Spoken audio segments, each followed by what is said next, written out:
Group ਵਿੱਚ ਜੋ ਇਹ ਛੋਟੀ ਜਿਹੀ ਵੀਡੀਓ ਕਲਿੱਪ ਪਾਈ ਹੋਈ ਹੈ, ਇਹਦੇ ਵਿੱਚ ਇੱਕ ਭਾਸ਼ਣ ਦੇਣ ਵਾਲਾ, ਇੱਕ ਲੈਕਚਰ ਕਰਨ ਵਾਲਾ ਕਹਿ ਰਿਹਾ ਹੈ ਵੀ ਮੈਨੂੰ ਕਿਸੇ ਨੇ ਪੁੱਛਿਆ ਵੀ ਗੁਰੂ ਕੀ ਕਿਆ ਜ਼ਰੂਰਤ ਹੈ, ਤੇ ਪਹਿਲਾਂ ਜਵਾਬ ਨਹੀਂ ਦਿੱਤਾ, ਫਿਰ ਜਵਾਬ ਨਹੀਂ ਦਿੱਤਾ। ਜਦੋਂ ਤੀਸਰੀ ਵਾਰ ਉਹਨੇ ਪੁੱਛਿਆ ਵੀ ਗੁਰੂ ਕੀ ਕਿਆ ਜ਼ਰੂਰਤ ਹੈ, ਗੁੱਸੇ 'ਚ, ਫਿਰ ਇਹ ਕਹਿ ਰਿਹਾ ਵੀ ਮੈਂ ਪੁੱਛਿਆ ਉਹਨੂੰ ਵੀ ਤੂੰ ਕਿਉਂ ਪੁੱਛ ਰਿਹਾ ਹੈ, ਤੇ ਪੁੱਛਣ ਵਾਲਾ ਕਹਿ ਰਿਹਾ ਹੈ ਵੀ ਜਾਣਨ ਵਾਸਤੇ। ਤੇ ਇਹਨੇ ਜਵਾਬ ਦਿੱਤਾ ਵੀ ਇਸੇ ਕਰਕੇ ਹੀ ਗੁਰੂ ਦੀ ਜ਼ਰੂਰਤ ਹੈ, ਜਾਣਨ ਵਾਸਤੇ। ਜੋ ਤੁਸੀਂ ਖੁਦ ਨਹੀਂ ਜਾਣ ਸਕਦੇ ਹੋ, ਉਹਨੂੰ ਗੁਰੂ ਦੁਆਰਾ ਜਾਣਿਆ ਜਾ ਸਕਦਾ ਹੈ, ਕਿਉਂਕਿ ਗੁਰੂ ਜਾਣਦਾ ਹੈ। ਪਰ ਇਹ ਜੋ ਸਵਾਲ ਜਵਾਬ ਹੋ ਰਹੇ ਹਨ, ਇਹ ਦੁਨਿਆਵੀ ਗੁਰੂ ਦੇ ਤਲ 'ਤੇ ਹੋ ਰਹੇ ਹਨ। ਇਹ ਵੀ ਗੱਲ ਸਮਝਣ ਯੋਗ ਹੈ ਵੀ ਦੁਨੀਆ ਦੇ ਤਲ 'ਤੇ ਵੀ ਗੁਰੂ ਹੁੰਦੇ ਹਨ, ਹੋਏ ਹਨ, ਕਿਉਂਕਿ ਜ਼ਿਆਦਾ ਜ਼ਰੂਰਤ ਹੈ ਸੰਸਾਰ ਦੇ ਵਿੱਚ ਕਾਮਯਾਬ ਹੋਣ ਵਾਸਤੇ ਗੁਰੂ ਦੀ। ਕੋਈ ਸ਼ਿਕਸ਼ਕ ਹੋਣਾ ਚਾਹੀਦਾ, ਕੋਈ ਸਿਖਾਉਣ ਵਾਲਾ ਹੋਣਾ ਚਾਹੀਦਾ, ਅਤੇ ਸਿਖਾਉਣ ਵਾਲੇ ਨੂੰ ਦੁਨੀਆਦਾਰ ਵੀ ਗੁਰੂ ਹੀ ਕਹਿੰਦੀ ਹੈ। ਅਤੇ ਕਿਸੇ ਨੇ ਸੰਗੀਤ ਦੀ ਸਿੱਖਿਆ ਲਈ ਹੋਵੇ ਅਤੇ ਜਿਹਦੇ ਕੋਲ ਸਿੱਖਿਆ ਲਈ ਹੈ ਉਹਨੂੰ ਗੁਰੂ ਕਹਿੰਦਾ ਹੈ। ਅਤੇ ਦੇਖੋ ਕਿੰਨਾ ਆਦਰ ਸਤਿਕਾਰ ਮਾਣ ਦਿੰਦੇ ਹਨ ਸੰਗੀਤਕਾਰ ਆਪਣੇ ਗੁਰੂ ਨੂੰ, ਗੀਤਕਾਰ। ਇਹ ਬੁਲਾਰਿਆਂ ਦੇ ਵੀ ਗੁਰੂ ਹੁੰਦੇ ਹਨ। ਕੋਈ ਵੀ ਕੰਮ ਸਿੱਖਣਾ ਹੈ, ਕਿਸੇ ਵੀ ਕੰਮ 'ਚ ਜਾਣਾ ਹੈ, ਤਾਂ ਕਿਤੇ ਨਾ ਕਿਤੇ ਸਿੱਖਣਾ ਹੀ ਪੈਂਦਾ ਹੈ। ਅਤੇ ਜਿਹਦੇ ਕੋਲ ਵੀ ਸਿੱਖੋਗੇ ਉਹ ਹੀ ਗੁਰੂ ਹੈ। ਫਿਰ ਇਹ ਜਿਹੜੇ ਦੁਨਿਆਵੀ ਗੁਰੂ ਹਨ, ਇਹ ਜੋ ਜਾਣਦੇ ਹਨ ਸੰਸਾਰ ਦੇ ਵਿੱਚ ਕਾਮਯਾਬ ਹੋਣ ਵਾਸਤੇ, ਉਹ ਦੱਸਦੇ, ਇਹ ਸੰਸਾਰ ਵਿੱਚ ਕਾਮਯਾਬ ਹੋਣ ਵਾਸਤੇ ਦੱਸਦੇ ਹਨ, ਸਿੱਖਿਆ ਦਿੰਦੇ ਹਨ। ਜਿਵੇਂ ਸਕੂਲਾਂ ਦੇ ਵਿੱਚ ਵੀ ਸਿੱਖਸ਼ਕ ਹਨ, ਤੋ ਤਾਂ ਸੰਸਾਰ ਦੇ ਵਿੱਚ ਕਾਮਯਾਬ ਹੋਣ ਵਾਸਤੇ ਸਿੱਖਿਆ ਦਿੰਦੇ ਹਨ ਨਾ। ਅਤੇ ਸੰਸਾਰ ਵਿੱਚ ਕਾਮਯਾਬ ਹੋਣ ਵਾਸਤੇ ਸਿੱਖਿਆ ਜਿਹੜਾ ਦਿੰਦਾ ਹੈ, ਉਹਨੂੰ ਵੀ ਦੁਨਿਆਵੀ ਲੋਕ ਗੁਰੂ ਕਹਿੰਦੇ ਹਨ। ਪਰ ਅਧਿਆਤਮਿਕ ਤਲ 'ਤੇ ਜਿਹੜਾ ਗੁਰੂ ਸ਼ਬਦ ਹੈ ਨਾ, ਉਹ ਬਹੁਤ ਭਿੰਨ ਹੈ ਦੁਨਿਆਵੀ ਗੁਰੂ ਨਾਲ। ਕਿਉਂਕਿ ਅਧਿਆਤਮਿਕ ਤਲ 'ਤੇ ਗੁਰੂ ਉਹ ਹੈ ਜਿਹੜਾ ਸੰਸਾਰ ਦੇ ਵਿੱਚੋਂ ਕੱਢਦਾ ਹੈ। ਦੁਨਿਆਵੀ ਤਲ 'ਤੇ ਗੁਰੂ ਉਹ ਹੈ ਜਿਹੜਾ ਸੰਸਾਰ ਦੇ ਵਿੱਚ ਫਸਾਉਂਦਾ ਹੈ। ਇਹ ਗੱਲ ਲਾਜ਼ਮੀ ਖਿਆਲ ਵਿੱਚ ਰੱਖਣ ਯੋਗ ਹੈ, ਬਹੁਤ ਜ਼ਰੂਰੀ। ਹੁਣ ਜਿਹੜਾ ਸੰਸਾਰ ਦੇ ਵਿੱਚੋਂ ਕੱਢਦਾ ਹੈ, ਉਹਨੂੰ ਗੁਰੂ ਧਾਰਨ ਕਰਨਾ ਹੀ ਕਠਿਨ ਹੈ, ਕਿਉਂਕਿ ਸਾਰੇ ਹੀ ਲੋਕ ਸੰਸਾਰ ਦੇ ਵਿੱਚ ਕਾਮਯਾਬ ਹੋਣਾ ਚਾਹੁੰਦੇ ਹਨ। ਅਗਰ ਕੋਈ ਧਾਰਮਿਕ ਵੀ ਹੋ ਰਿਹਾ ਹੈ ਨਾ, ਤਾਂ ਵੀ ਇਸੇ ਕਰਕੇ ਹੀ ਹੋ ਰਿਹਾ ਹੈ, ਕਿਸੇ ਗੁਰੂ ਕੋਲ ਜਾ ਰਿਹਾ ਹੈ ਕਿ ਸੰਸਾਰ ਦੇ ਵਿੱਚ ਸੁੱਖ ਸੁਵਿਧਾ ਦੇ ਨਾਲ ਜੀ ਸਕਾਂ, ਸੰਸਾਰ ਦੇ ਵਿੱਚ ਕਾਮਯਾਬ ਹੋ ਸਕਾਂ। ਅਤੇ ਜਿਹੜਾ ਸੰਸਾਰ ਦੇ ਵਿੱਚ ਕਾਮਯਾਬ ਕਰ ਰਿਹਾ ਉਹ ਤਾਂ ਦੁਨਿਆਵੀ ਗੁਰੂ ਹੈ ਨਾ।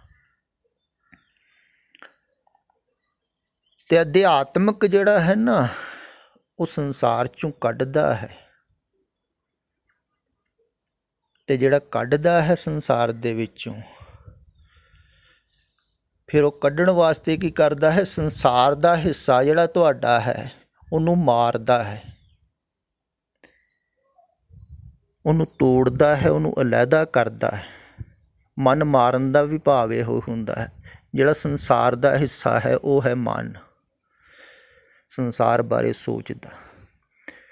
ਤੋ ਸੰਸਾਰ ਤੋਂ ਅਲੱਗਾ ਕਰਦਾ ਹੈ ਤੁਹਾਨੂੰ, ਸੰਸਾਰ ਨਾਲੋਂ ਤੋੜਦਾ ਹੈ, ਤੁਹਾਨੂੰ ਮਾਰਦਾ ਹੈ, ਮਿਟਾਉਂਦਾ ਹੈ।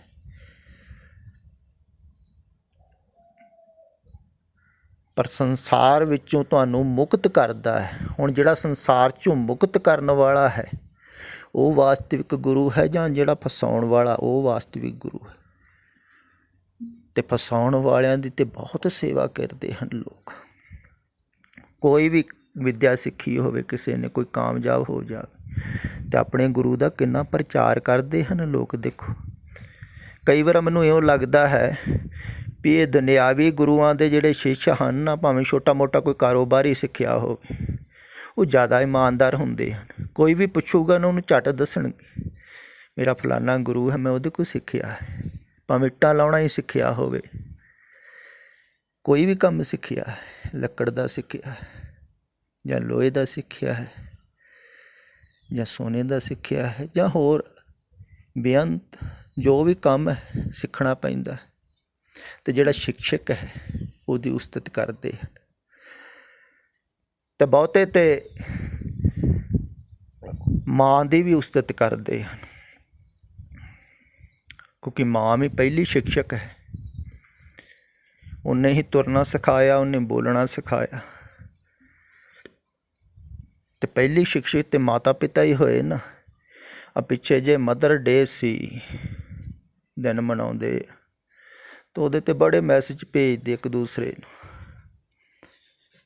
ਮਾਂ ਹੁੰਦੀ ਹੈ ਮਾਂ ਦੁਨੀਆ ਵਾਲੀ, ਮਾਂ ਦੀ ਪੂਜਾ ਰੱਬ ਦੀ ਪੂਜਾ।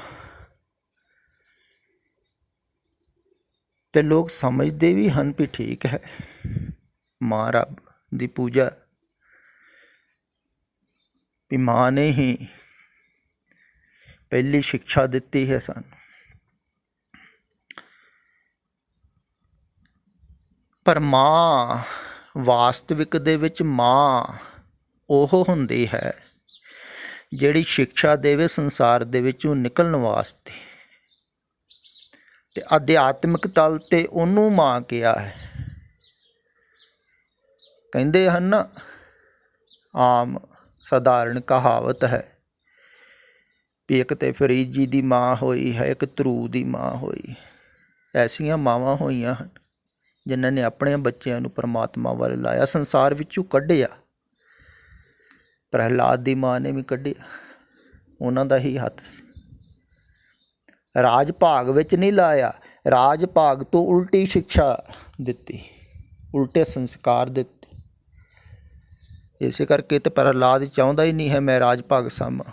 ਉਹ ਕਹਿੰਦਾ ਮੈਂ ਰਾਮ ਨਾਮ ਛੱਡਣਾ ਹੀ ਨਹੀਂ। ਇਹੋ ਹੀ ਤਾਂ ਬਗਾਵਤ ਹੋਈ ਸੀ ਪਿਤਾ ਦੇ ਨਾਲ। ਉਹਨਾਂ ਨੇ ਬੱਚਿਆਂ ਨੂੰ ਲਾਇਆ ਪਰਮਾਰਥ ਵਾਲੇ ਪਾਸੇ, ਉਹ ਸਨ ਮਾਵਾਂ, ਉਹਨਾਂ ਦੀ ਪੂਜਾ। ਅਧਿਆਤਮਕ ਦੇ ਵਿੱਚ ਇਹ ਕਿਹਾ ਜਾਂਦਾ ਹੈ ਵੀ ਜਿਹੜਾ ਸੰਸਾਰ ਵਾਲੇ ਪਾਸੇ ਲਾ ਰਿਹਾ ਹੈ ਨਾ ਤੁਹਾਨੂੰ, ਉਹ ਵਾਸਤਵਿਕ ਤੁਹਾਡਾ ਹਿਤਕਰ ਨਹੀਂ ਹੈ। ਸੰਸਾਰ ਵਾਲੇ ਪਾਸੇ ਜਿਹੜਾ ਲਾ ਰਿਹਾ ਹੈ ਉਹ ਤੁਹਾਡਾ ਬਹੁਤਾ ਭਲਾ ਨਹੀਂ ਸੋਚਦਾ ਹੈ, ਸਿਰਫ ਸਰੀਰ ਦੇ ਤਲ 'ਤੇ ਭਲਾ ਸੋਚ ਰਿਹਾ ਹੈ। ਅਤੇ ਸਰੀਰ ਤੋਂ ਬਾਅਦ ਤੁਹਾਡਾ ਕੀ ਹਾਲ ਹੋਵੇਗਾ ਉਹਨੂੰ ਕੋਈ ਲੈਣਾ ਦੇਣਾ ਨਹੀਂ ਹੈ। ਤੁਹਾਡੇ ਰਿਸ਼ਤੇਦਾਰ ਕਿਸੇ ਨੂੰ ਲੈਣਾ ਦੇਣਾ, ਮਾਤਾ ਪਿਤਾ ਨੂੰ ਲੈਣਾ ਦੇਣਾ ਹੈ ਵੀ ਤੁਹਾਡੇ ਮਰਨ ਤੋਂ ਬਾਅਦ ਕੀ ਹੋਊਗਾ। ਪਰ ਗੁਰੂ ਜਿਹੜਾ ਹੈ ਨਾ, ਉਹ ਵਾਸਤਵਿਕ ਦੇ ਵਿੱਚ ਰਿਸ਼ਤੇਦਾਰ ਹੈ। ਉਹਦਾ ਰਿਸ਼ਤਾ ਸ਼੍ਰੋਮਣੀ ਹੈ। ਉਹ ਮਰਨ ਤੋਂ ਬਾਅਦ ਵੀ ਤੁਹਾਡੇ ਬਾਰੇ ਦੇਖਦਾ ਹੈ ਵੀ ਤੁਹਾਡਾ ਕੀ ਹਾਲ ਹੋਣਾ, ਉਹਦੇ ਬਾਰੇ ਦੱਸਦਾ ਹੈ।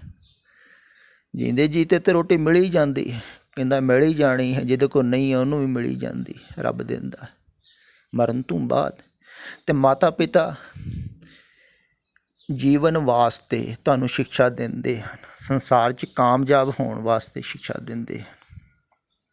ਅਤੇ ਅਧਿਆਤਮਿਕ ਤਲ 'ਤੇ ਇਹ ਕਿਹਾ ਜਾਂਦਾ ਹੈ, ਐਸਾ ਨਹੀਂ ਹੈ ਮਾਤਾ ਪਿਤਾ ਦਾ ਸਤਿਕਾਰ ਨਹੀਂ ਕਰਨਾ ਹੈ, ਸਤਿਕਾਰ ਕਰਨਾ ਹੈ। ਉਹਨਾਂ ਨੇ ਕਮ ਸੇ ਕਮ ਤੁਹਾਡੇ ਸਰੀਰ ਨੂੰ ਪੈਦਾ ਕੀਤਾ, ਉਹਦੀ ਪਰਵਰਿਸ਼ ਕੀਤੀ, ਪਰ ਪੂਜਾ ਨਹੀਂ। ਖਿਆਲ ਵਿੱਚ ਰੱਖਣ ਯੋਗ ਹੈ, ਪੂਜਾ ਪਰਮਾਤਮਾ ਦੀ, ਤੇ ਗੁਰਬਾਣੀ ਦੇ ਵਿੱਚ ਵੀ ਤੁਸੀਂ ਬਹੁਤ ਜਗ੍ਹਾ ਦੇਖੋਗੇ ਐਸਾ ਲਿਖਿਆ ਹੋਇਆ, ਜਹ ਮਾਤ ਪਿਤਾ ਸੁਤ ਮੀਤ ਨ ਭਾਈ, ਉਹਾਂ ਨਾਮ ਤੇਰੇ ਸੰਗ ਸਹਾਈ। ਅਤੇ ਕਿਸੇ ਨੇ ਸਹਾਇਤਾ ਨਹੀਂ ਕਰਨੀ ਮਰਨ ਤੋਂ ਬਾਅਦ। ਅਤੇ ਇਹ ਜੀਂਦਿਆਂ ਦੇ ਰਿਸ਼ਤੇਦਾਰ ਹਨ ਅਤੇ ਜੀਂਦਿਆਂ ਦਾ ਸਹਿਯੋਗ ਕਰਦੇ ਹਨ ਅਤੇ ਜੀਵਨ ਵਾਸਤੇ ਦੱਸਦੇ ਹਨ। ਅਤੇ ਮਾਤਾ ਪਿਤਾ ਦਾ ਰਿਸ਼ਤਾ ਹੁੰਦਾ ਹੈ ਸਰੀਰਿਕ,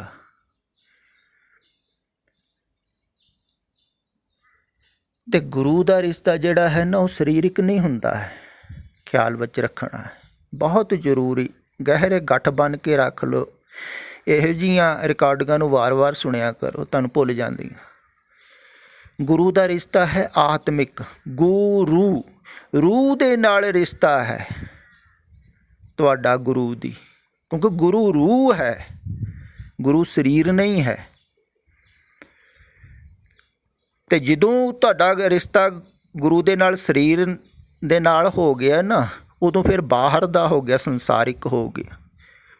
ਅਤੇ ਜਿਹੜਾ ਬਾਹਰਲਾ ਰਿਸ਼ਤਾ ਲਾ ਲੈਂਦਾ ਹੈ ਨਾ ਗੁਰੂ ਦੇ ਨਾਲ, ਕਈ ਲਾ ਲੈਂਦੇ ਹਨ, ਕੋਈ ਨਾ ਕੋਈ ਰਿਸ਼ਤੇਦਾਰੀ ਬਣਾ ਲੈਂਦੇ ਹਨ, ਕੋਈ ਨਾਮ ਜੋੜ ਦਿੰਦੇ ਹਨ ਬਾਹਰ, ਅਤੇ ਉਹ ਫਿਰ ਸੰਸਾਰਿਕ ਹੋ ਜਾਂਦਾ ਹੈ। ਸਾਧੂ ਮਹਾਤਮਾ ਨੂੰ ਰਿਸ਼ਤੇਦਾਰ ਬਣਾ ਲੈਂਦੇ ਹਨ, ਤੋ ਰਿਸ਼ਤੇਦਾਰੀ ਦੇ ਢੰਗ ਦੇ ਨਾਲ ਸੋਚਦੇ ਹਨ, ਤੋ ਰਿਸ਼ਤਾ ਬਾਹਰ ਦਾ ਬਣ ਗਿਆ, ਉਹ ਦੁਨਿਆਵੀ ਬਣ ਗਿਆ, ਉਹ ਗੁਰੂ ਨਹੀਂ ਹੈ। ਦੁਨਿਆਵੀ ਰਿਸ਼ਤੇ ਦੇ ਵਿੱਚ ਗੁਰੂ ਨਹੀਂ ਹੈ। ਉਹਦੇ ਨਾਲ ਬਾਹਰੋਂ ਸਰੀਰਕ ਰਿਸ਼ਤਾ ਨਹੀਂ ਬਣਾਉਣਾ ਹੈ। ਉਹ ਸਰੀਰਕ ਰਿਸ਼ਤੇ ਵਾਸਤਵਿਕ ਨਹੀਂ ਸਮਝਦਾ ਹੈ, ਨਾ ਤੁਹਾਨੂੰ ਕਹਿੰਦਾ ਹੈ ਵਾਸਤਵਿਕ। ਉਹ ਆਤਮਿਕ ਰਿਸ਼ਤੇ ਦੀ ਗੱਲ ਕਰ ਰਿਹਾ ਹੈ। ਉਹ ਕਹਿੰਦਾ ਹੈ ਮੇਰੇ ਨਾਲ ਰਿਸ਼ਤਾ ਲਾਉਣਾ ਹੈ ਅਤੇ ਰੂਹ ਦੇ ਨਾਲ, ਕਿਉਂਕਿ ਸਰੀਰ 'ਤੇ ਚੰਦ ਦੇ ਰਹਿਣਾ ਹੈ, ਮੁੜ ਕੇ ਤਾਂ ਤੁਸੀਂ ਵੀ ਜਾਣਾ ਹੈ। ਉਸ ਤੋਂ ਬਾਅਦ ਦੀ ਗੱਲ ਅਤੇ ਅਧਿਆਤਮਿਕ ਤਲ 'ਤੇ ਖਿਆਲ ਵਿੱਚ ਰੱਖਣਾ। ਫਿਰ ਮੈਂ ਕਹਿ ਰਿਹਾ ਹਾਂ ਵੀ ਜੋ ਸੰਸਾਰਿਕ ਸਿੱਖਿਆ ਤੁਹਾਨੂੰ ਦਿੱਤੀ ਜਾਂਦੀ ਹੈ ਨਾ, ਉਹਦੇ ਬਿਲਕੁਲ ਉਲਟ ਹੈ ਅਧਿਆਤਮ। ਪਰ ਧਾਰਮਿਕ ਲੋਕ ਐਸਾ ਦੱਸਦੇ ਨਹੀਂ ਹਨ।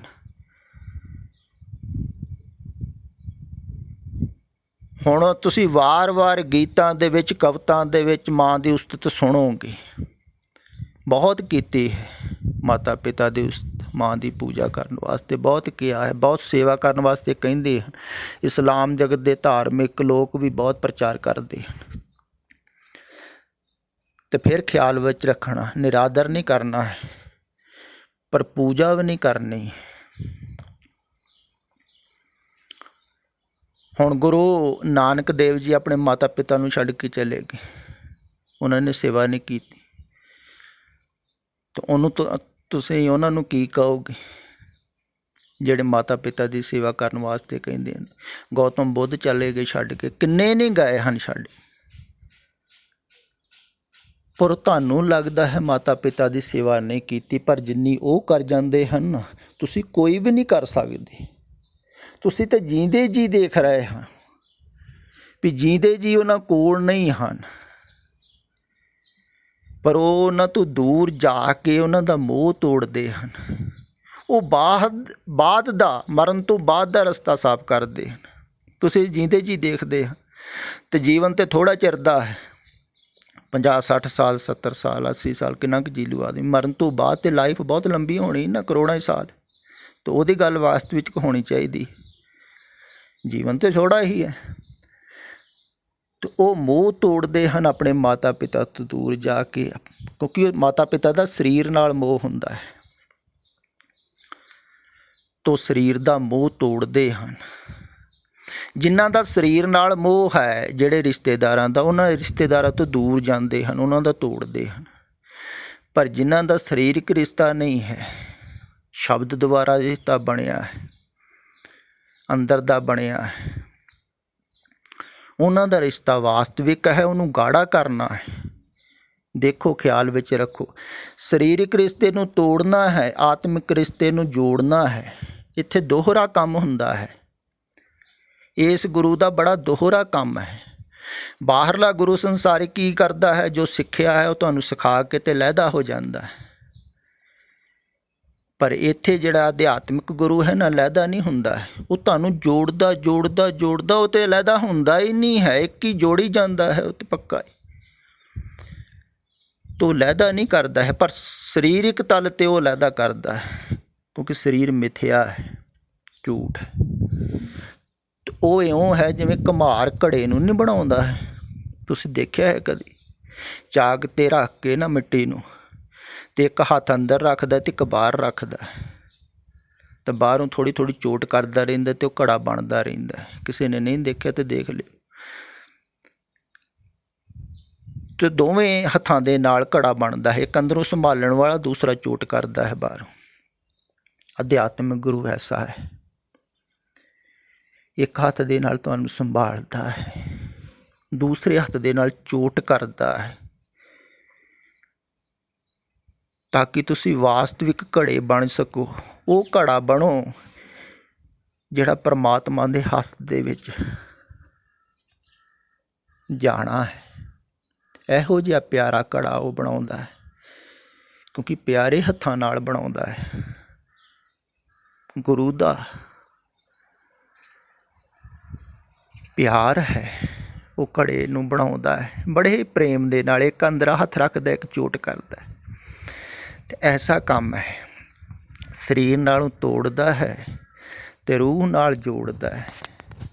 ਕਈ ਪ੍ਰੇਮੀ ਹਨ ਨਾ, ਉਹਨਾਂ ਨੂੰ ਲੱਗਦਾ ਹੈ ਵੀ ਸ਼ਾਇਦ ਜਦੋਂ ਮੈਂ ਜ਼ਿਆਦਾ ਚੋਟ ਕਰਦਾ ਹਾਂ ਜਾਂ ਦੂਰ ਚਲੇ ਜਾਂਦਾ ਹਾਂ, ਨਹੀਂ ਬੋਲਦਾ ਹਾਂ, ਅਤੇ ਥੋੜ੍ਹਾ ਉਹਨਾਂ ਨੂੰ ਲੱਗਦਾ ਹੈ ਵੀ ਹੁਣ ਟੁੱਟ ਗਿਆ ਰਿਸ਼ਤਾ। ਪਰ ਉਹਨਾਂ ਨੂੰ ਪਤਾ ਨਹੀਂ ਹੈ ਵੀ ਇੱਧਰ ਟੁੱਟਣ ਵਾਲਾ ਨਹੀਂ, ਬਾਹਰੋਂ ਤੋੜਨਾ ਹੈ, ਪਰ ਅੰਦਰੋਂ ਅਗਰ ਤੁਸੀਂ ਜੁੜੇ ਹੋ ਨਾ, ਟੁੱਟ ਨਹੀਂ ਸਕਦਾ। ਅੰਦਰਲਾ ਰਿਸ਼ਤਾ ਟੁੱਟਦਾ ਹੀ ਨਹੀਂ ਹੈ, ਬਾਹਰਲੇ ਹੀ ਟੁੱਟਦੇ ਹਨ, ਸਰੀਰਕ ਹੀ ਟੁੱਟਦੇ ਹਨ। ਦੁਨਿਆਵੀ ਰਿਸ਼ਤੇ ਟੁੱਟਦੇ ਹਨ ਤਾਂ ਦੁਨਿਆਵੀ ਸਦਾ ਨਹੀਂ ਰਹਿੰਦੇ ਹਨ। ਅਤੇ ਗੁਰੂ ਦੇ ਨਾਲ ਦੁਨਿਆਵੀ ਰਿਸ਼ਤਾ ਨਹੀਂ ਹੁੰਦਾ ਹੈ। ਦੁਨਿਆਵੀ ਗੁਰੂ ਅਲੱਗਾ ਹੈ, ਖਿਆਲ ਵਿੱਚ ਰੱਖਿਓ। ਅਧਿਆਤਮਿਕ ਗੁਰੂ ਸੰਸਾਰ ਵਿੱਚੋਂ ਕੱਢਦਾ, ਸੰਸਾਰ 'ਚੋਂ ਮੁਕਤ ਕਰਦਾ ਹੈ ਤੁਹਾਨੂੰ।